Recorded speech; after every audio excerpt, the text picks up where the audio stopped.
On May 31, 2017, the U.S. Navy accepted into service USS Gerald Ford, the first of up to 4 new fleet carriers. The massive 1,100-foot-long vessel will eventually embark around 60 aircraft, including 24 F-35 Lightning stealth fighters and another 20 to 24 F/A-18 Super Hornets. It features a faster elevator for loading munitions and new electromagnetic launch catapults and arresting hooks to increase the tempo of flight operations while reducing maintenance costs. All of these new perks come at roughly a $13 billion price tag, more than twice the cost of the preceding USS George H.W. Bush. The United States nuclear-powered fleet carriers are currently without rival in the world, and their onboard carrier air wings can unleash tremendous sustained firepower. They serve as potent symbols of American military power and floating air bases for campaigns in Libya, Iraq, and the Balkans. But how would the supercarriers fare when taking on something tougher than a third-world despot? Advances in missile and submarine technology put in question whether such large and expensive ships are survivable when operating within striking distance of an enemy coastline. That striking distance is dictated by the roughly 700-mile combat radius of the carrier's F-35C stealth fighters, with a shorter range for the Super Hornets. In-flight refueling may extend that distance a bit, though one should bear in mind that a carrier air wing has only a modest ability to refuel itself with its Super Hornet tankers without resorting to larger land-based tanker support. However, sailing a carrier strike group close enough for its fighters to attack coastal targets also places the carrier well within harm's way of a variety of nasty new weapons. Long littoral reach. One of the newer threats comes from ground-based ballistic missiles, normally a weapon we think of as exclusively used for striking land targets. However, the new Chinese DF-21D intermediate-range ballistic missiles possess a high degree of accuracy and the capability to adjust course mid-flight. Both traits enable the rocket to hit a moving target like an aircraft carrier. The DF-21D East Wind has a range of 900 miles, and can adjust its flight path using targeting data fed to it by other platforms, including a series of Yaogan satellites put into space over the last several years. The U.S. Naval Institute claimed the massive kinetic energy of a descending DF-21D combined with the explosive payload could potentially destroy a carrier in one hit. It's important to note that the East Wind is a mobile weapon system and could prove difficult to preemptively strike. On the other hand, while dozens of the missiles have been deployed to Chinese military units, it doesn't appear that the weapon has ever been tested against a moving naval target. Stealthy submarines or subs with big missiles? Torpedo-launching submarines sank several aircraft carriers during World War II, though both land and carrier-based aircraft played a major role in countering the submarine threat. At the time, submarines were especially vulnerable to patrol planes because they had to surface a couple of times a day to keep their batteries charged. Even when lurking underwater, they relied on noisy air-breathing diesel engines that made them easier to pick up on sonar. Of course, carriers are always escorted by destroyers or frigates specialized in anti-submarine warfare. Furthermore, long-distance maritime patrol planes and shipboard helicopters also assist in sweeping the seas for enemy subs. However, while Russian submarines were initially much noisier than their Western counterparts during most of that period, later Cold War designs, such as the nuclear-powered Akula class, were nearly peers to their Western counterparts in quietness. Nuclear submarines, however, cost well over $2 billion apiece in modern times, so noisier diesel submarines remain more common across the world. However, in the 1990s, Sweden deployed the first submarine to use air-independent propulsion, AIP, the Gotland. A variety of AIP technologies allow for a new generation of very quiet and very cheap ship-hunting submarines that cost as little as roughly 1/6 the price of a nuclear submarine and can operate up to 2 to 4 weeks underwater, albeit at fairly slow speeds. China now possesses 15 Type 41 submarines, employing the same Sterling AIP system as the Gotland, with another 15 planned, while dozens of German-made Type 212, 214, and 218 AIP submarines are entering service across Europe and Asia. In fact, the Pacific in particular has become the site of a veritable submarine arms race.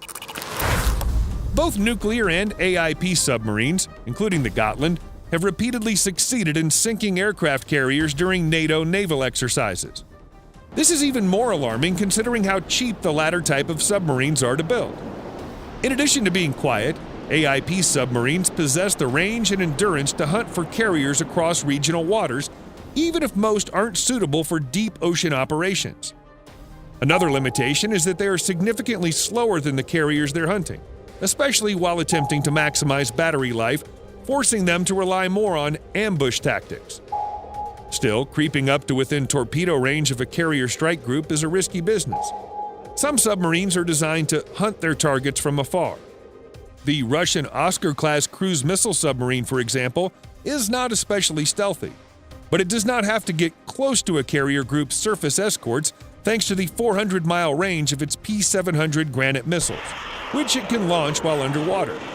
The 10-meter-long missiles travel at supersonic speeds and are designed to network together to overwhelm defensive countermeasures.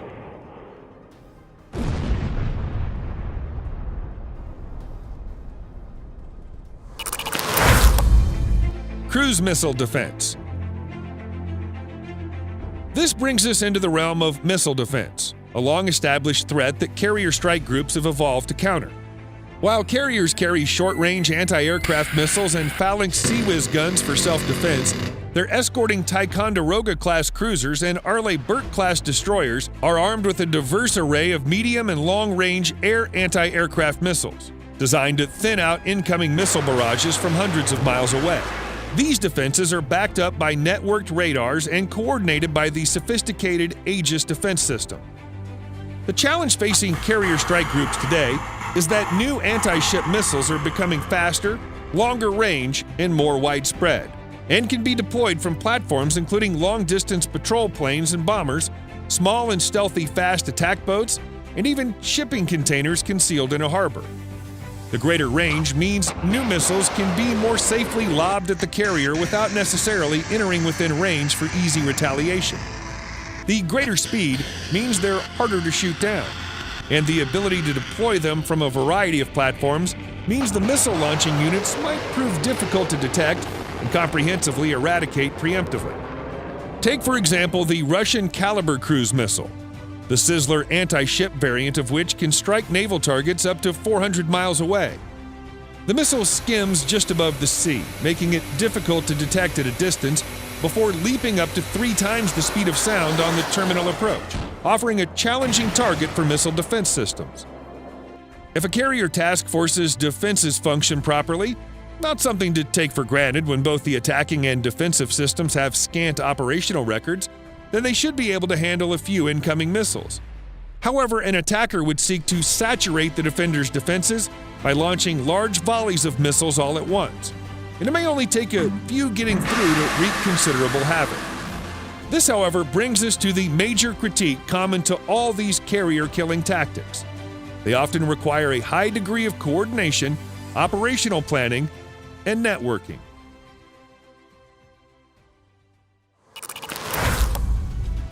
Breaking the kill chain. Set aside the air defense missiles for a moment.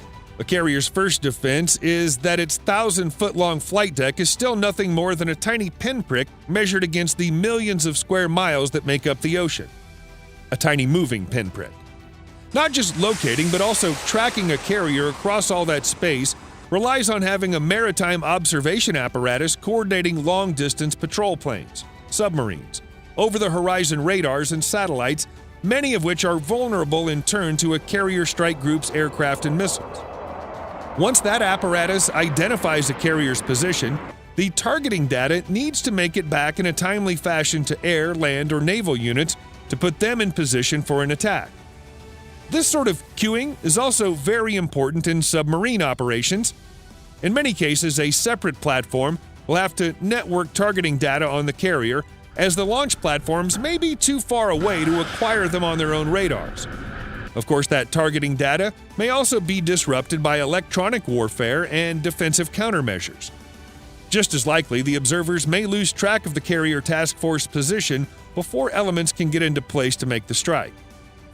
These considerations lead national interest contributor Rob Farley to argue that China and Russia lack adequate maritime intelligence assets and operational experience to mount a well-coordinated maritime search and destroy campaign against a carrier task force, even if they possess armaments that could theoretically prove effective against one. Today's supercarriers will likely serve on for decades. However, the new threats arrayed against them, combined with the limited range of the current generation of carrier-based aircraft, suggest they may prove too vulnerable to operate within striking distance of near-peer opponents. It would make sense to plan future naval strategy around these new adversary capabilities rather than simply doubling down on the supercarrier model because it's worked so far in permissive environments. Solutions that have been suggested to meet the new challenges posed by operating in littoral waters include using long-range carrier-based drones that will allow carriers to operate further afield from dangerous coastlines, relying on stealthy submarines to deliver cruise missile attacks, and distributing firepower across a larger fleet of individually less expensive ships. Above all, planners should seriously consider whether supercarriers loaded with relatively short-range warplanes remain a survivable and cost-efficient linchpin of U.S. naval strategy.